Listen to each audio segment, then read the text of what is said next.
Romanos 1, versículo 28. O nome da pregação de hoje é o problema dos relacionamentos e especificamente brigas. Vamos lá. O problema dos relacionamentos, como eu falei semana passada, é o pecado. Não é a questão financeira. Eu não estou diminuindo esses elementos, como questão financeira, personalidade.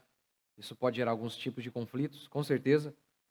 Mas o maior problema mesmo é o pecado. Sempre o problema é o nosso pecado. A afirmação bíblica mais fundamental para mim e para você é que Jesus é 100% Deus e impecável e que eu e você somos completamente pecadores. Que mesmo no instante em que a gente se converte, como diz João, se dissermos que não temos pecado no singular, ou seja, se afirmarmos que não temos ainda uma natureza corrompida, estamos mentindo. Isso é fundamental para que a gente consiga se desenvolver nos nossos relacionamentos, seja em casa, na igreja ou em qualquer lugar. Saber que o nosso grande adversário somos nós mesmos. Vamos lá, Paulo fala em Romanos 1, 28. Assim, por haver rejeitado o conhecimento de Deus, foram entregues pelo próprio Deus a uma mentalidade condenável para fazerem coisas que não convêm. Como eu já expliquei outras vezes, primeiro o texto bíblico diz que eles pensam de maneira errada, para daí então praticarem coisas erradas. Tudo começa com o pensamento. Ou seja, essa ideia que a gente ouve muito comumente nos dias de hoje, de que o importante é amar, o importante não é o que você crê, as doutrinas, isso não é muito importante, o que importa é realmente amar. Não é verdade isso. Não é verdade. O texto diz, primeiro, eles têm uma mente errada e, consequentemente, eles têm um comportamento errado. Verso 29. Cheios de toda forma de injustiça, malícia, cobiça, maldade, inveja, homicídio, discórdia. E eu vou falar disso aqui hoje. Discórdia. Na versão revista e atualizada, traz contenda, cheios de contenda. Simplificando mais ainda, briguentos. É isso, briguentos. Ora, isso aqui, não pense apenas na pessoa barraqueira, ou que sai no tapa com alguém. Pessoas polidas, educadas, também são contenciosas, são cheios de guerra dentro delas. Isso aqui, a gente tem que se lembrar, eu estou partindo da premissa aqui, eu e você somos assim. Paulo está descrevendo a natureza humana. Depois que o homem pecou, esse é o estilo de vida do homem. É assim que o homem existe, ele não consegue existir de outra maneira. O pecado ainda está no homem, mesmo nos filhos de Deus. A contenda, a inveja, todos esses elementos malignos estão em nós e precisam ser quebrantados por Deus. Primeiro, por meio da pregação do Evangelho. Quando a gente ouve o Evangelho, a gente vai então, nós começamos a ver quem a gente é. E é isso que eu vou tentar fazer hoje. É isso que eu vou tentar mais uma vez, eu vou hoje aqui expor a lei de Deus. Você lembra o que Paulo falou sobre a lei? A lei nos conduziu a Cristo. Não é o amor, não é um amor como muitos falam hoje. É a lei. A lei é como um bisturi que vai te abrindo e vai revelando quem você é. Vai mostrando toda a sua podridão interior. A lei faz isso. E no primeiro momento, ela te leva ela sempre te leva a Cristo. A lei sempre te leva a Cristo. Primeiro, para que você seja justificado, ou seja, declarado justo pela fé e salvo.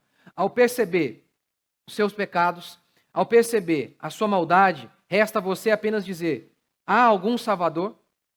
Eu preciso ser salvo, eu não posso me salvar. Então, a lei, ela te leva a Cristo para que você seja justificado e salvo. Mas a lei também te leva a Cristo para que você seja santificado. Hoje eu vou tentar destrinchar aqui esse espírito de contenda que está em mim e está em você. E quando a gente vai lendo a Bíblia e a palavra de Deus é exposta, nós mesmos somos expostos. Por exemplo, eu estou preparando isso aqui durante toda a semana, eu estou lá, eu já preguei isso aqui, eu já falei disso aqui tantas vezes, mas eu não me dei por satisfeito. Eu estava lá durante a semana pensando: Senhor, mostra-me as vezes que sou assim, briguento. E brigas que eu não precisaria entrar. Ilumina-me. Porque eu não posso enxergar por mim mesmo. haja visto que o meu coração é corrupto e enganoso, eu não posso, eu preciso de um milagre. Eu não consigo enxergar a realidade ao meu redor se o Senhor não fizer o milagre. Eu não consigo enxergar a mim mesmo se o Senhor não fizer o milagre. E aí, estou tentando lembrar ali em todos os contextos bíblicos que esse tema aparece, é o que eu vou fazer aqui hoje, vou mostrar isso para você. E estou tentando avaliar ali a minha vida, à luz da lei de Deus. É assim que a gente deve fazer, como Paulo falou, que a gente deve se examinar a si mesmo. À luz do quê? À luz da lei. Então, a lei, destrinchar a lei, entender o significado da lei, te leva para Cristo para que você seja justificado, também te leva para Cristo para que você seja santificado. Te leva para Cristo para que você seja salvo, te leva até Cristo para que você seja mudado em uma nova pessoa. Por meio da lei é que isso acontece. Então, vamos lá. Contenda, esse espírito de contenda está em nós. E eu vou tentar fazer o seguinte, mostrar na própria Bíblia, quando até essa própria palavra aqui, a palavra aqui em grego é eris. Vou mostrar aqui para vocês algumas ocorrências dessa palavra ao longo da Bíblia e a gente vai entender então o que é contenda. Primeiro, é o desejo de criar partido de acordo com nossas preferências pessoais. Porquanto, Paulo repreendendo a igreja de Corinto. Porquanto, havendo entre vós ciúmes e contendas. A palavra contenda aqui é a mesma, aqui de Romanos, eris, é a mesma. Porquanto, havendo entre vós ciúmes e contendas, não é assim que sois carnais e andais segundo o homem. Quando, pois, alguém diz, eu sou de Paulo, e outro, eu de Apolo, não é evidente que andais segundo os homens? Ali na igreja de Corinto, eles eram tão briguentos, tão divisivos, que eles começaram a criar partidos dentro da própria igreja. A facção daqueles que gostavam mais de Paulo. A facção daqueles que gostavam mais de Apolo. Ok, o que isso aqui significa? Eu vou partir primeiro da interpretação errada que é dada. Por exemplo, logo depois de ler um texto desse, eu sou de Paulo e sou de Apolo, muitas pessoas dizem assim, tá vendo? Para com esse negócio de dizer eu sou de Calvino ou eu sou de Armínio. Com isso, eles querem dizer que toda disputa teológica deve ser sepultada. Não deve existir disputa teológica. Não deve existir uma briga teológica. Devemos tolerar a mentira. É claro que não é esse o significado do texto. E vou falar disso lá no final. O contraponto. Vou falar no final da pregação o que este texto não está dizendo, tanto de Corinto quanto aqui de Romanos, em relação à contenda. Porque é um tipo de briga que é necessário se estabelecer. Mas então, do que este texto aqui está tratando? Ele está tratando de pessoas que fazem disputa onde não há disputa.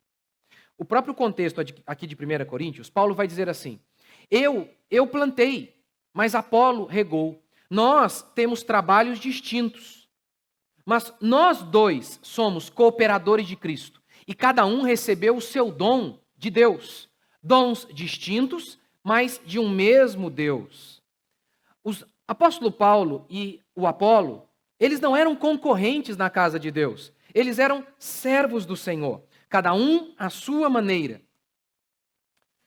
Eles podiam talvez, Apolo, pelo que parece do texto bíblico, era um pregador mais eloquente. E Paulo, como a própria Bíblia nos mostra, era alguém que escrevia melhor do que falava. Ele diz isso. Então tinha lá o povo que dizia, não, eu gosto mais do estilo do Apolo, mais enérgico. Outros falavam, não, eu gosto mais de Paulo. E outra coisa, foi Paulo que fundou a igreja aqui, sabe? Eu não consigo me dar muito bem ainda com esse pastor aí, porque eu gosto mesmo do estilo de Paulo. Que absurdo, né? Mas isso acontece constantemente. As pessoas têm preferências pessoais, elas transferem isso, canalizam isso para os pregadores e para a obra de Deus. Eu vou dar um testemunho disso. Vou dar um. Uma vez, eu sou um cara mais formal, eu acho, né? Mais tradicional. Minha aliança é tradicional. Tem cara mais tradicional, mais convencional e conservador do que eu. A única mulher que eu conheço é a minha. Estou na mesma igreja aí desde sempre, aqui em Guará. Enfim, eu acho que eu sou bem assim, bem mais formal. E aí um dia eu ouvia um pregador reformado, e eu acho que os reformados são mais formais, e às vezes até de uma maneira, em alguns pontos, negativas e fria. E um pastor começou a pregar e ele tinha uma camisa florida. Eu falei, mas o que é isso, gente? E ele tem um estilo bem diferente do que eu sou. E sem o ouvi-lo, eu me lembro, eu estava aqui e alguém me perguntou desse pastor que usava essa camisa florida. Eu não gosto dele não. Eu nunca nem tinha ouvido esse homem pregar. Nunca nem tinha ouvido. Era o desejo mesmo de diminuir os outros, sabe? Era o desejo de... Primeiro, o desejo de diminuir os outros. E segundo, essa coisa maligna aqui, de ter partido. De porque a pessoa não tem o meu estilo, porque Deus nos fez de maneiras distintas, cada um ao seu jeito. Por exemplo, os estudiosos vão dizer que Hebreus possivelmente não foi Paulo quem escreveu, por conta do estilo. É a Bíblia, é a palavra de Deus, mas o estilo humano é preservado. Ou seja, essas coisas, muitas vezes, revelam um amor próprio. Quando a gente fala, eu gosto daquele pastor, porque ele é do meu estilo, o que você está dizendo é o seguinte, no final das contas eu amo a mim mesmo, e eu gosto de me ver no outro. É isso. É um negócio muito maligno. Essas coisas que acontecem no reino de Deus, eu não estou falando de rejeitar o herege, não é isso. De maneira alguma. Precisamos rejeitar os hereges. Mas as pessoas são diferentes. Há homens de Deus que são diferentes. Mas são igualmente homens de Deus. Igualmente. Mas o espírito briguento, divisivo, ele toma partido diante de qualquer coisa, mínima que seja. Não é do meu estilinho aquilo ali, já não dou conta de ouvir mais aquele pastor. Isso é um espírito divisivo. Esse é um espírito briguento, barraqueiro, que nós devemos orar para que Deus nos ajude a vencê-lo. Segundo, contenda. O que é contenda? Disputa é o desejo de ser melhor que os outros. Em Eclesiastes é dito assim. O autor de Eclesiastes diz, olha, debaixo do sol eu vi uma coisa. Toda destreza, toda habilidade humana, todo recurso humano, todo talento que se desenvolve, a motivação do homem para desenvolver seus talentos é a inveja contra o seu próximo. Todo tipo de grande construção, todo tipo de grande desenvolvimento que existe, é porque o homem, ele deseja ser melhor que o seu semelhante. É daí que vem a força para ele. Vem a força do homem. O desejo de superar o próximo. Eu estava assistindo esses dias um documentário do Michael Jordan. Foi o melhor jogador de basquete de todos os tempos e um dos maiores atletas de qualquer categoria de todos os tempos. Assistindo ali o documentário, fica evidente, tanto pela boca dele, pela boca de qualquer um. Ele tinha um desejo absurdo de ser melhor que os outros. Num momento do documentário, se fala que quando ele não tinha nenhuma fonte de ânimo, ele inventava. Por exemplo, num momento lá, se eu não me engano, ele perdeu o jogo e a pessoa saiu e havia lhe dito alguma coisa que ele sentiu que era uma ofensa. E aí ele ficou com aquilo na cabeça e aquilo lhe deu ânimo. E é verdade, o ódio, a inveja é uma força. É uma força. Quantas pessoas não dizem isso? Vocês me rejeitaram? Então agora eu vou me dedicar ao máximo para provar para ela que eu sou melhor que ela. O ódio, a inveja, o desejo de ser melhor é uma grande força, com certeza. Com certeza. Era, por exemplo, a força desse cara, do Michael Jordan. E aí depois, as pessoas revelaram que aquele papo lá de que o cara havia saído do jogo e falado alguma coisa para ele, não era real. Não tinha acontecido aquilo. Ninguém o havia desprezado. Afinal, quem teria coragem de desprezar o Michael Jordan? Ele inventava para que ele tivesse ânimo, para que ele tivesse força. É verdade. a disputa, o desejo de superar o semelhante, gera muito ânimo, mas é um ânimo maligno. É com base nisso que você vê também tantas disputas na igreja. Você já notou? Algumas igrejas, elas possuem algumas doutrinas que são mais características àquela igreja em específico. E aí você nota que, muitas vezes, principalmente os pregadores mais jovens dessa denominação, eles costumam falar praticamente, somente, daquele assunto, daquela doutrina que é única em sua igreja. Vou dar um exemplo. A predestinação, nós somos calvinistas. A predestinação, somos conhecidos por isso, predestinação. E eu acredito mesmo na predestinação, eu acredito que ela deve ser pregada, mas você nota que, principalmente quando algumas pessoas se convertem ao cristianismo bíblico, e ele inclui a predestinação, você nota que essas pessoas, principalmente os jovens, elas pregam sobre isso sem parar, e só falam sobre isso, e só falam sobre isso. Por quê? Por que fazem isso? É porque, ao pregarem essa doutrina, que eu tenho certeza absoluta que é bíblica, mas eles pregam com motivo de disputa. Ora, vocês não creem na predestinação? Então, vocês não prestam. Eu sou melhor. Eu sou o máximo. Eu sou. Então, é por isso que muitas disputas surgem. E disputas até justas, que precisam ser debatidas mesmo. Muitas e muitas vezes o assunto é correto e precisa ser pregado. Mas a motivação não é. A motivação é disputa. Disputa. Se tem uma das coisas que eu mais sinto vergonha, é disso. Eu me lembro de uma vez, um pastor mais velho que eu, e nós debatíamos um assunto, e que eu continuo acreditando da mesma maneira que acreditava há 10 anos, quando conversava com ele. Mas eu era só um garoto. Ele era um senhor. Era pastor da igreja que eu ia.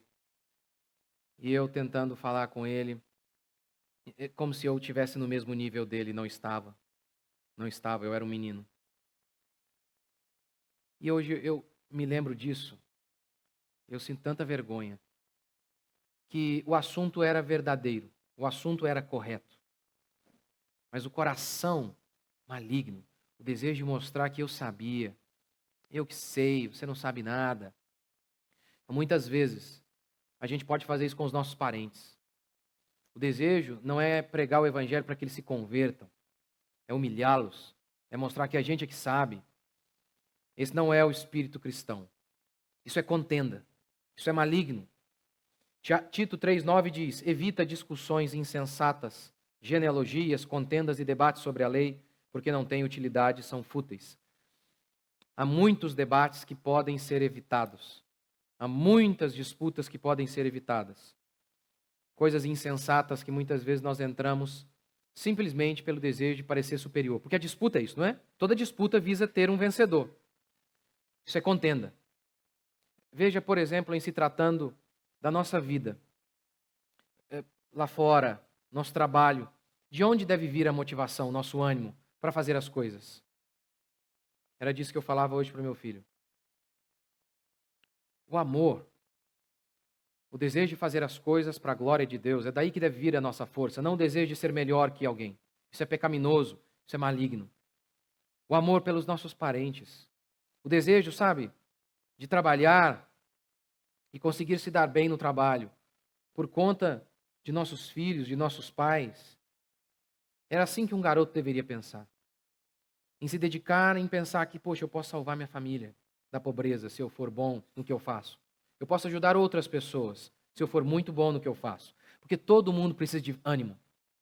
Todos nós precisamos de força para qualquer coisa. Ânimo para levantar e aguentar mais uma semana. Porque a vida é tão sofrida. Veja o momento que estamos vivendo. Tão complexo, tão difícil, tão sofrido.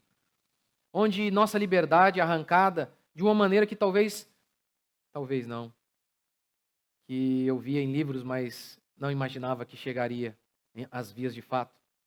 Que período terrível, que período difícil. Ficamos doentes várias vezes. Inúmeras vezes vamos trabalhar doentes. Inúmeras vezes temos problemas em casa, em todos os lugares. E aí somos tentados a desanimar. Inúmeras vezes estamos ali fazendo algo durante anos, durante um bom tempo. E muitas vezes somos tentados a desanimar. De onde vem a nossa força? De onde vem o nosso ânimo? Dos ímpios. Vem do desejo de ser melhor que os outros, da disputa. Em nós não deve ser assim. Deve vir do desejo de glorificar o nosso Deus e ajudar as pessoas que estão ao nosso lado. Porque o amor, ele é uma força maior. Tudo vai deixar de existir, diz a Bíblia. Tudo mesmo, até a fé e a esperança. Mas o amor, a Bíblia diz, nada pode afogar o amor. Então que ao invés de nós quisermos provar para alguém que nos rejeitou, quem aqui não foi rejeitado? Quem aqui não foi desprezado? Quem não foi?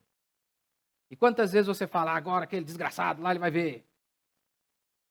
Vou mostrar que eu posso. Se eu fui rejeitado, é o meu trabalho ser rejeitado. É quase o meu feijão com arroz.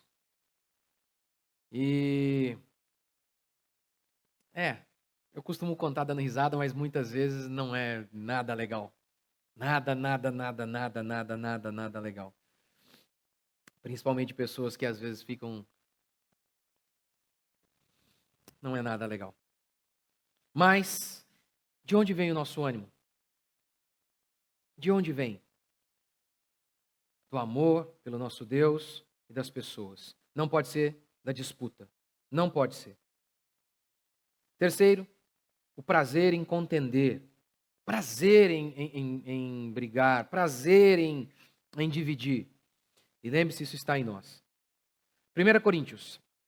Contudo, se alguém quer ser contencioso, saiba que nós não temos tal costume, nem as igrejas de Deus. Qual é o contexto aqui?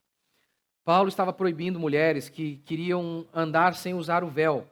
Naquela época tinha toda uma conotação. Tinha todo um símbolo aquilo ali. Não usar véu tinha toda uma representação. Muito ruim, muito anticristã, de símbolo de insubmissão. Então Paulo diz, não, aqui vocês vão usar o véu. E aí ele diz, vocês devem saber que nós não somos contenciosos. Nós não somos briguentos. O que ele quer dizer? É que tem gente que é assim. Tem o prazer em fazer algo diferente para brigar, para chamar atenção. Todo mundo usa o véu? Não vou usar. Não vou usar. Pirraça. Pirraça. É esse espírito maligno que a gente precisa lutar. Esse desejo rápido de entrar numa briga, numa disputa, sem muitas vezes nem ter certeza do que falamos. É claro que tudo isso tem a ver com a inveja. Porque um garoto, lá na escola, ele de repente ele aparece com um estilo totalmente único. Sei lá, um cabelo cor-de-rosa. A ideia de chocar é para aparecer. Aparecer. Muitas vezes, o desejo de ser polêmico, muitas vezes, o desejo rápido de entrar numa briga, muitas vezes, tudo isso procede de um coração contencioso, maligno e briguento, que a gente precisa vencer. Quarto, o que é ser briguento? Como diz Paulo, cheios de contenda. É a pessoa que não tem indisposição para sofrer a injustiça. Gente, o que vocês acham se eu descrevesse assim, uma igreja em que o pau quebrou ali de tal maneira que teve que chamar a polícia? Imagina um negócio desse? A polícia parada aqui, gente, para resolver. Isso aconteceu na igreja de Corinto. Paulo, então, diz que eles brigaram ali em Corinto de tal maneira que foram às autoridades seculares. E aí Paulo fala, que vergonha, não há ninguém entre vocês para resolver o problema? Que vergonha. E aí Paulo, então, dá uma solução. Por que não sofreis antes a injustiça? Por que não sofreis antes o dano? Eu vou falar disso daqui a pouco. Tem causas que são justas e nós precisamos brigar por elas. Ainda que ainda que percamos a paz. Mas muitas vezes, nós deveríamos sofrer a injustiça. Aborto, algo contra o próximo. Combatemos, vamos brigar.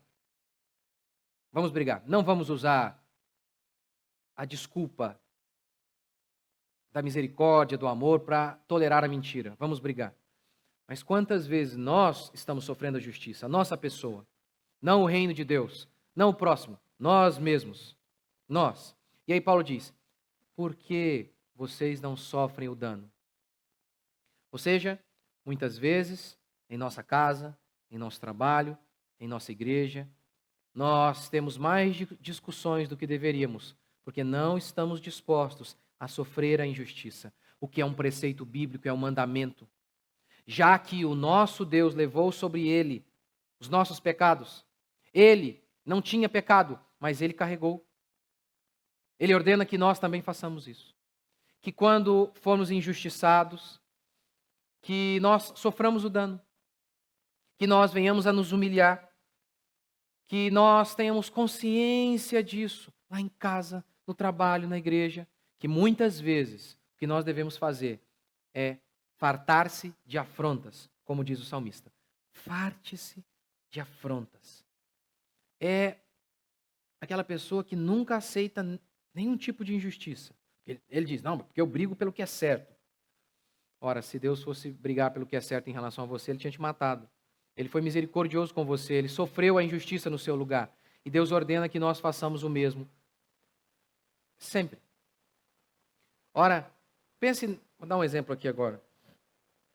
Eu tento sempre, muitas vezes erro, mas se eu fosse agir com justiça em relação ao que as pessoas falam a meu respeito, ora, eu teria dado uns tapas um monte aí.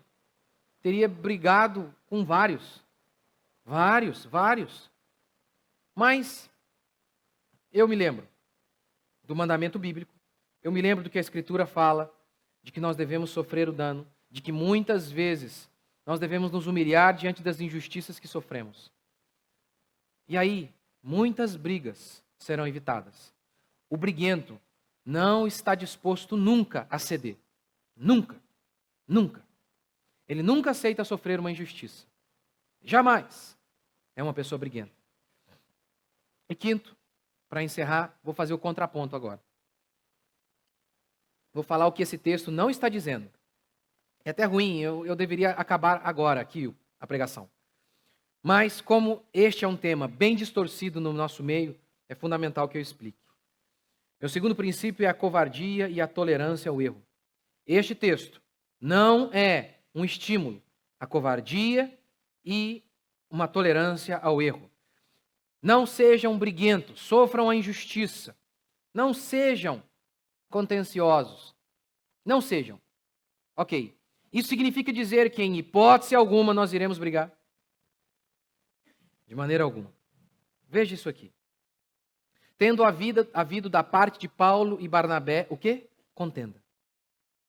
E não pequena discussão com eles. Resolveram que esses dois e alguns outros dentre eles subissem a Jerusalém, e por aí vai. Houve, não pequena, grande contenda, grande discussão. Por quê? Porque um elemento de nossa fé estava sendo solapado. A justificação pela fé estava sendo atacada. Então Paulo diz, essa é uma boa batalha. Essa é uma batalha que a gente precisa travar. E a gente vai travar. A verdade precisa ser defendida. No que depender de nós, devemos estar em paz com todos, sermos pacíficos e fazermos o máximo que pudermos para não disputarmos, para não entrarmos numa disputa. Mas, no que depender de nós, devemos estar em paz. O problema é que às vezes não dá. E esse é um dos casos onde nós devemos expor a verdade. Olha outro texto. Todo aquele que ultrapassa a doutrina de Cristo e nela não permanece, não tem Deus. O que permanece na doutrina esse tem tanto o Pai como o Filho. Se alguém vem ter convosco e não traz esta doutrina, não o recebais em casa, nem lhe deis as boas-vindas. Aqui, a doutrina de Cristo, aquele que diz que Jesus Cristo não vem em carne, esse é o contexto de 1 João. Aí João diz, não não nem mesmo receba essa pessoa em casa. Gente, isso aqui é ser uma pessoa briguenta, não? Sim, em relação à verdade, nós somos. Em relação à maldade humana que reina no mundo, nós devemos brigar. Nós devemos combater. Nós devemos combater. Mas hoje, em nome do amor, se tolera a mentira. A gente deve se lembrar que 1 Coríntios 13 declara assim: o amor não se alegra com a injustiça. Se o amor não se alegra com a injustiça, usar o amor para defender o mal, para defender que homens malignos continuem enganando e mentindo contra o seu semelhante, isso é uma distorção absurda.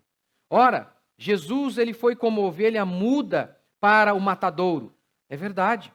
Jesus não falou nada quando seus acusadores estavam o criticando e mentindo a seu respeito. É verdade. Mas a gente não deve se esquecer que grande parte do ministério de Jesus, ele passou com a boca bem aberta e chamando de víbora, de canalhas, de cobras, de raposas, aqueles líderes judaicos que estavam enganando o povo e levando o povo à ruína. Então, tem sim um momento de brigar. Tem sim um momento de ficarmos calados, de nos fartarmos de afronta, de aguentarmos a angústia, mas também tem um momento em que nós devemos combater o mal. E aí, eu vou terminar com isso aqui. Essa imagem. É um homem único no meio da multidão. Só ele está olhando para esta direção. Somente ele. O que isso aqui significa? Primeira possibilidade. É um homem corajoso. Que faz o que é certo, independentemente do que os outros vão pensar. Essa é a primeira possibilidade. Mas há uma segunda também. É um desejo de aparecer, de ser diferente para se destacar. E, por exemplo, e se todos estivessem olhando ali para Jesus Cristo, e só ele não? O fato de ser único, porque a gente ouve muito isso hoje, né? Que as pessoas devem ser únicas e tal, que pensar de maneira igual é burrice. E é claro que esse discurso é ridículo, porque eles dizem, acho que foi Nelson Rodrigues que disse, a unanimidade é burra. Quando as pessoas pensam de maneira igual, isso geralmente é uma burrice. É. Ou seja, se eu concordo com o Nelson Rodrigues, então eu sou burro, ele também é. Né? Eu não posso concordar com ele para que a frase dele seja verdadeira. Isso é ridículo. Pastor, tá bom. O que você está querendo dizer? A virtude, ela costuma ter uma irmã gêmea. A impiedade é gêmea. Por fora, exteriormente, a maldade, ela muitas vezes é idêntica à bondade. Como que a impiedade tende a imitar a justiça. Eu queria terminar dando um conselho mais objetivo para você. Em dizer, pastor, ao responder a pergunta, né? Quando que eu sei que eu devo combater? E quando que eu sei que eu devo ficar calado? Quando eu sei que eu devo ficar calado e ir para o matadouro calado? E quando devo combater? Há algumas regras, eu dei algumas aqui ao longo da pregação, mas nem sempre a realidade é tão clara assim. Eu queria que fosse. Eu também não sei muitas vezes. Às vezes pergunto, será que ali era para ter brigado ou para ter ficado quieto? Será que ali eu me excedi? Será que ali fui covarde? Por isso, o que a gente precisa é de graça. Eu não tenho aqui uma fórmula de bolo para dar para vocês. Não tenho. A gente precisa ser guiado pelo Espírito de Deus todos os dias. Primeiro, para não usar a misericórdia, a bondade, o amor para esconder a covardia. É porque às vezes é para a gente combater. Mas aí a gente usa o amor como desculpa para esconder a nossa covardia. Que isso não aconteça. Por outro lado, que a gente não use a justiça e a verdade como desculpa para sermos briguentos. E que Deus nos ilumine e mostre o momento certo de abrir a boca e o momento correto também de fechá-la. Mas que a gente sempre se lembre disso. Quando a gente for combater, não é com o espírito contencioso e briguento, que deseja humilhar o outro. De maneira alguma. De maneira alguma. É o desejo de que as pessoas sejam salvas. É o desejo de que as pessoas se convertam. Isso a gente deve fazer em nossa casa. E na realidade, em se tratando de sua família, muitas vezes é só isso que você tem que fazer, ficar quieto. Se você já pregou, já ensinou, e aí você às vezes ouve seu pai falando cada abobrinha, um parente seu falando cada absurdo. E o que você deve fazer? Enfiar o rabinho entre as pernas e ficar quietinho. É o seu pai e você deve honrá-lo. Se eles derem oportunidade, você fala de maneira respeitosa, humilde. Do contrário, você fica em silêncio. Você aguenta, porque esse é um elemento cristão. Nós aguentamos. Nós levamos a iniquidade dos outros. Nós suportamos a rejeição. Nós suportamos quando as pessoas nos odeiam, se esquecem de nós e nos rejeitam. Nós suportamos. Deus nos fez para suportar e para não ficarmos com raiva, para não ficarmos com ódio delas, mas as abençoarmos e orarmos por elas. Esse é o Espírito de Cristo, que não é um espírito briguento. Vamos ficar de pé.